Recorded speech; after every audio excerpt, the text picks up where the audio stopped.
So hello everyone. Today we are going to understand the topic that is an array. Okay.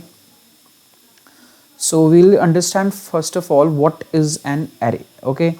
So array data structure is used to store the multiple items together in same place of same data type. Okay. Of same data type. Okay. So let us understand, for example, let us take an integer data type. Okay, integer array. Okay, so how we will write the integer array? For example, I take 5 elements. Okay, I take 5 elements 10, 20, 30, 40 and 50. Okay, so what I say that array data structure is used to store the multiple elements of same data type. So 10, 20, 30, 40, 50. Okay, all these 5 elements are of same data type. Okay, so in Java, how do we write? Okay, in Java, how do we write? We write as int.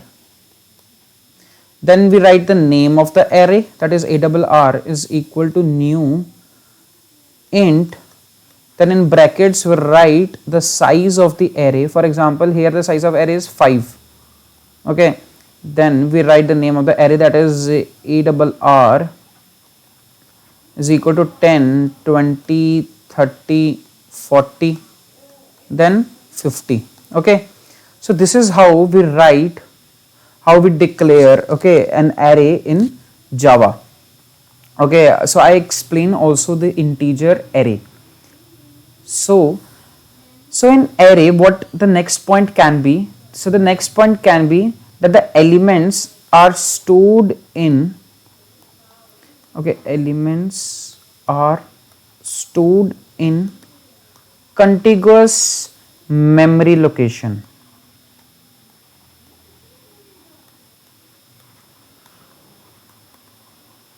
Okay, so contiguous memory location means, so what are the advantages of the array, that like why do we what is the benefits of elements being stored in contiguous memory location? So we have the first benefit, that is random access. Okay, so what is random access? Random access means, for example, I need to find out the fourth element. Okay, that means the index is 3. So I just simply will write the name of the array and I'll write the position, that is index.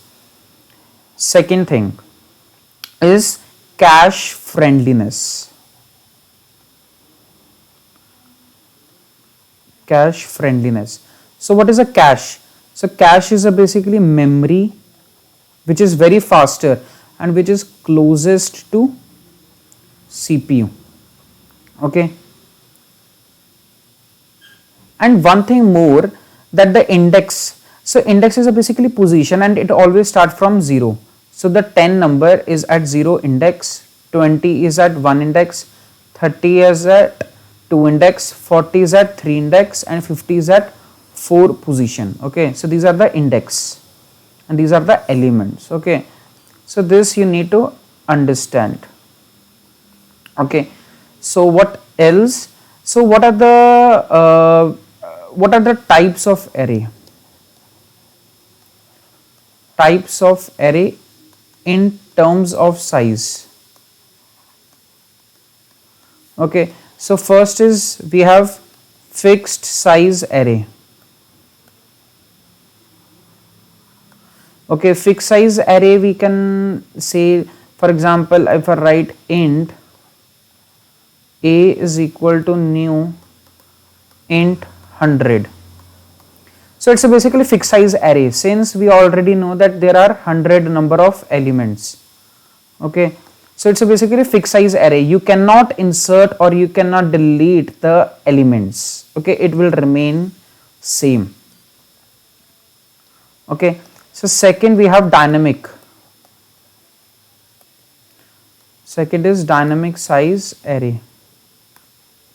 So in dynamic size array, we can insert also, or we can delete also the elements. Okay, we can insert as well as delete the elements. Okay, so this you need to understand. When we insert or delete the elements from the array, they resize automatically.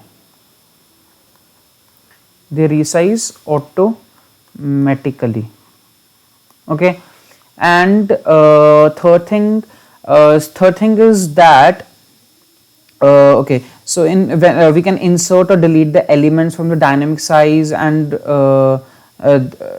they resized automatically. In Java we have array list. Okay, in Java we have array list. So basically in array list we can add or delete the elements. Okay, so these are, we have two types of arrays. We have discussed this as well. And coming to the third point, one more concept which I need to explain is, for example, we have 4 elements. Let us take 15, 30, 45 and 60. So these are the elements. Let us take that X is the address at which array is stored. Okay, and Y is the size of the element. Okay, so it will be X. What will be the address? It will be X plus Y, it will be X plus 2Y, it will be X plus 3Y.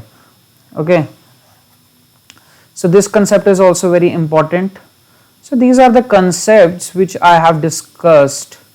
Okay, so we have discussed that what is an array, why do we need an array, example of array, and we also discussed the types of the array in terms of size. So by this I end my video. Thank you very much.